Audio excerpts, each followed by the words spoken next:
a Secretaria começando mal, um vídeo aqui no canal, CRB Minha Paixão. Tava na imagem aí, jogadores do CRB, né?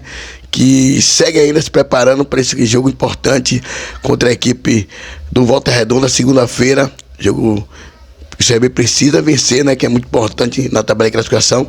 Ressaltando também que falar aqui sobre um pouco o jogador Facundo Barceló e também Luiz Fernando. O Facundo Barceló, ele já vem né, que tá no Goiás, já tá com ritmo de jogo, então isso não é problema.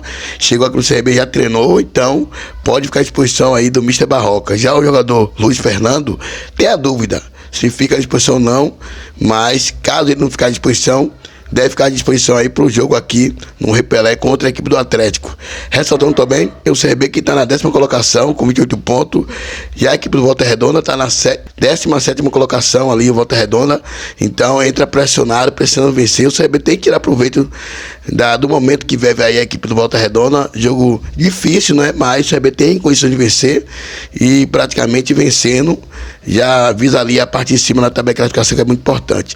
Traz o trecho aí da reportagem aí na Rádio Gazeta FM de Alagoas, o repórter Ives Fernandes falando um pouco sobre o Facundo Barceló e praticamente o ritmo de jogo, né? Como é que ele joga. Então... O RB vai ter um jogo muito difícil agora na segunda-feira, mas que, concordo com o amigo, precisa sim entrar com o espírito e pensando na vitória. É possível sim, é como a gente sempre debate, não existe jogo fácil na Série B, mas existem aquelas partidas que são mais acessíveis, e essa é uma delas. Não por conta do posicionamento em si da tabela, mas por conta do time como um todo do Volta Redonda. O CRB vai ter praticamente força máxima para esse jogo. É sempre bom lembrar que ele vai ter o desfalque do GG, é um desfalque importante. Ele tomou o 3º cartão amarelo contra a equipe do Atlético e, consequentemente, vai cumprir suspensão automática. Por outro lado, ele vai ganhar para essa partida o reforço do novo contratado, o atacante Facundo Barceló. Ele já fica à disposição. Eu tive a informação que no treinamento de ontem, que foi o primeiro dele no CT do Galo, surpreendeu positivamente, porque já chegou literalmente pronto para jogar. Sim, alguns reforços, como por exemplo o próprio Luiz Fernando, que foi anunciado recentemente, o CRB não pode contar logo de imediato. Com o Facundo Barceló não aconteceu isso. Ele já estava treinando lá no Goiás, como a gente já tinha adiantado, e chegou pronto, treinou, fez todas as atividades normalmente ontem e hoje também, e pelo que eu tive de informação, já colocou a interrogação na cabeça do Barroca para o time titular.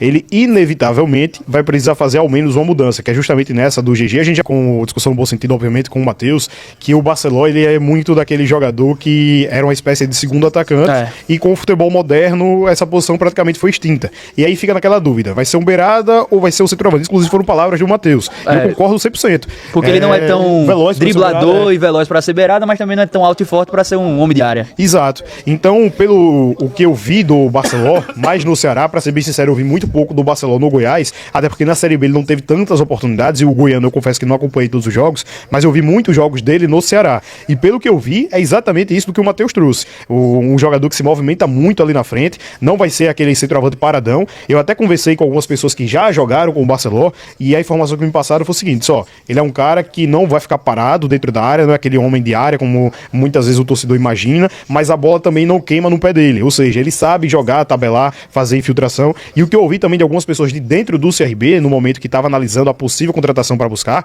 é que imagina muito que ele vai ser aquele centroavante que vai fazer literalmente o facão para receber as bolas que os jogadores do CRB costumam fazer, principalmente os meio-campistas. O senhor poderia dizer ao Aldemir Amorim o que é facão? Quer fazer o facão? Isso, aquele jogador que dá aquela fatiada nas costas da defesa e faz a diagonal nas costas da defesa. Vai pelo lado e infiltra por dentro. Ou o contrário. Agora, nessa situação de jogo do Barcelona... Entendeu, Baratinha? Grande Baratinha. Deve estar lá no Bilbaran. Olha só, ele com essa mobilidade que você fala, ele joga um pouco como se fosse o Anselmo, né? Saindo um pouco da área. Não, porque assim... mas o Anselmo, ele é mais técnico. O Anselmo, ele sai do jogo, também. É mais técnico. Ele sai pra construir. O Barcelona, ele sai pra abrir espaço. Isso, exatamente.